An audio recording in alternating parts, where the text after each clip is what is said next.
Ziyisishiyagalolunye izikole KwaZulu Natal ezivalwe ngenxa yokunyuka kwezibalo zabafundi abasuleleka nge-COVID-19 nokufaka ingcindezi enkulu ohlelweni lokufunda nokufundisa njengoba amaholide adlule ayindiswe ngenkathi izwe lingena ngaphansi kwesigaba sesine sokuvalwa thaqa kwezwe.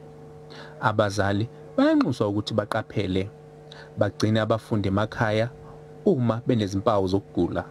Siyafisa ukuthi siqale sinxusa abazali ukuthi basilekelele nabo ngoba esikubonayo ukuthi kukhona ukukhathala kubafundi nakwabanye othisha ekutheni silandele ngokupheleleyo imigomo ebekiwe ukuthi sizivikele ngayo.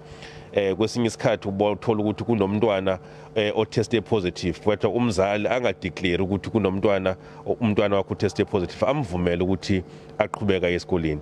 Umnyango esifundazweni usuvunyelwe ukuthi ungabuyela ohlelweni lokungenisa izingane esikolweni ngokushintshana. Kodwa izinyunyana zithi kuningi okudinga ukwenziwa.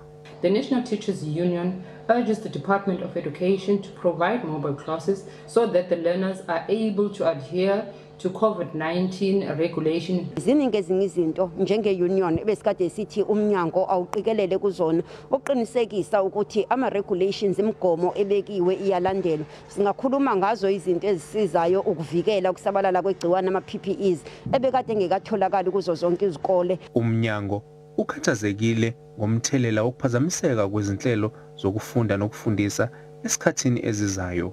Mlondi Khadebe, SABC News, eThekwini.